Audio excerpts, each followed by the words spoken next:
I just want to have a transparent road through these different speeches, and I want, by the way, to have a sort of public order. I want to avoid racist speech, hated speech. Satu komentar rasis meledak di internet, lalu tiba-tiba ratusan konser K-pop di Eropa dan Jepang dibatalkan. Stadion kosong, tur dunia terancam, dan nama-nama besar seperti HYBE ikut terseret badai. Apa yang sebenarnya terjadi sampai gelombang Hallyu bisa goyah, hanya karena konflik digital dengan Indonesia dan ASEAN? Dunia hiburan internasional tiba-tiba diguncang kabar yang terdengar seperti skenario film distopia. Industri K-pop yang selama 2 dekade terakhir menjadi simbol ekspansi budaya terbesar Asia dikabarkan menghadapi badai paling serius dalam sejarahnya. Bukan karena pandemi, bukan karena krisis finansial global, melainkan karena ledakan kontroversi rasisme digital yang berbuntut panjang. Gelombang ini bermula dari ruang-ruang forum daring di Korea Selatan yang selama ini luput dari perhatian publik internasional.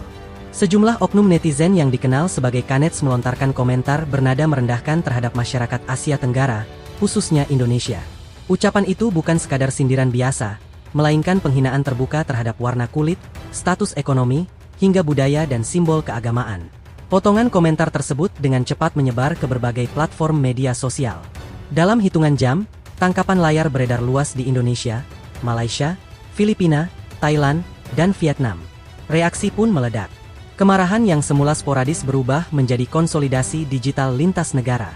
Tagar-tagar boykot mulai menggema. Komunitas penggemar yang selama ini menjadi tulang punggung penjualan album dan tiket konser K-pop di Asia Tenggara menyatakan kekecewaan mendalam.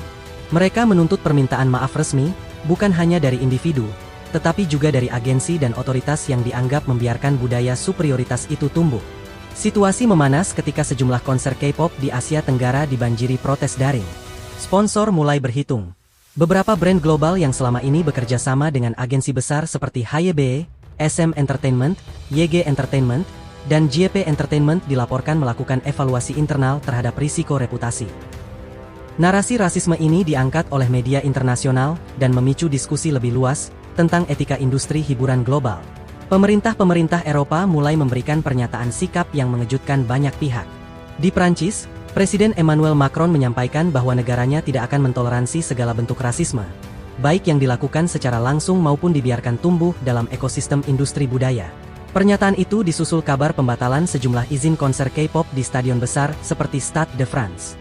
Langkah tersebut memicu efek domino. Di Inggris, pemerintah memberikan sinyal kuat bahwa nilai inklusivitas adalah prinsip yang tidak bisa dinegosiasikan.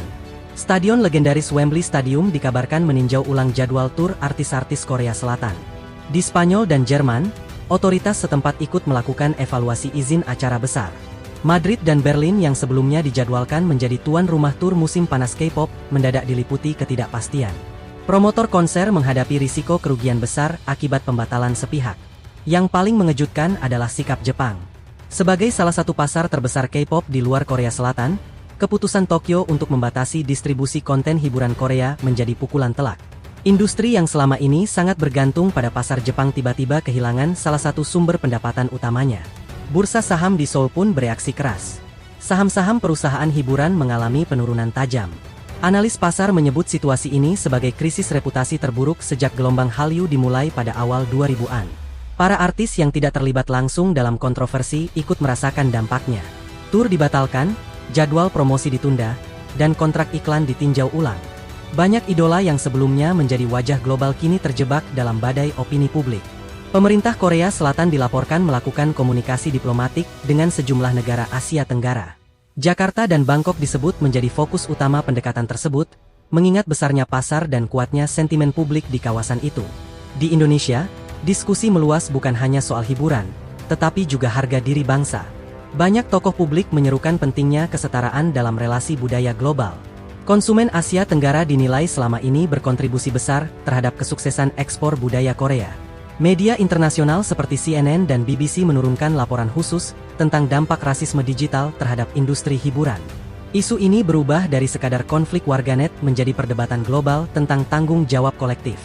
Di Amerika Serikat, sejumlah kelompok advokasi hak asasi manusia mendesak platform streaming untuk bersikap tegas terhadap segala bentuk ujaran kebencian yang terhubung dengan artis atau agensi tertentu. Tekanan moral semakin menguat. Fenomena ini menunjukkan bahwa kekuatan konsumen tidak bisa diremehkan. Pasar Asia Tenggara yang selama ini dianggap sekadar ladang ekspansi ternyata memiliki daya tawar yang signifikan. Ketika solidaritas regional terbentuk, dampaknya bisa melampaui batas benua. Bagi industri K-pop, ini menjadi refleksi mendalam. Popularitas global ternyata tidak otomatis menjamin imunitas terhadap kritik etika. Citra yang dibangun bertahun-tahun bisa runtuh dalam hitungan hari akibat komentar yang dianggap merendahkan martabat bangsa lain. Di sisi lain, sebagian kalangan di Korea Selatan mulai menyerukan introspeksi nasional.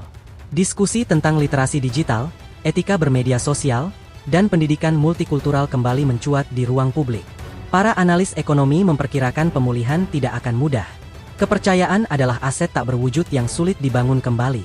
Tanpa langkah konkret dan permintaan maaf yang tulus, boikot bisa berkepanjangan. Namun ada pula suara yang mengingatkan agar respons tidak berlebihan.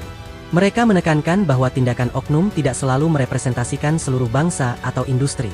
Dialog dan rekonsiliasi dinilai lebih konstruktif dibandingkan eskalasi. Di tengah situasi ini, panggung-panggung konser yang biasanya dipenuhi lautan lipstick menjadi simbol sunyi yang menyentuh. Stadion-stadion besar yang dahulu riuh kini menjadi pengingat betapa rapuhnya kejayaan budaya global. Indonesia dan negara-negara ASEAN menunjukkan bahwa solidaritas regional bukan sekadar slogan. Ketika harga diri kolektif tersentuh, responsnya bisa terkoordinasi dan berdampak sistemik. Bagi generasi muda yang tumbuh bersama K-pop, peristiwa ini menjadi pelajaran pahit tentang kompleksitas globalisasi budaya. Menggemari musik asing tidak berarti menanggalkan identitas dan martabat sendiri. Industri hiburan global kini memasuki babak baru. Standar etika tidak lagi hanya soal kualitas karya, tetapi juga tentang bagaimana komunitas pendukung dan ekosistemnya bersikap terhadap dunia. Korea Selatan dihadapkan pada pilihan besar: bertahan dengan sikap defensif atau membuka ruang reformasi budaya digital yang lebih inklusif. Dunia mengamati setiap langkah yang diambil. Jika krisis ini mampu dikelola dengan bijak, bukan tidak mungkin akan lahir era baru kolaborasi yang lebih setara antara Asia Timur dan Asia Tenggara. Namun jika diabaikan, luka reputasi bisa membekas sangat lama. Pada akhirnya, peristiwa ini menegaskan satu hal penting. Di era digital, kata-kata memiliki konsekuensi nyata. Sebuah komentar di forum daring bisa menjalar menjadi krisis diplomatik dan ekonomi lintas negara. Industri K-pop yang pernah dianggap tak tergoyahkan kini belajar bahwa kejayaan budaya global membutuhkan fondasi rasa hormat. Tanpa itu, gemerlap panggung dapat berubah menjadi bayangan sunyi yang mengingatkan dunia bahwa martabat manusia berada di atas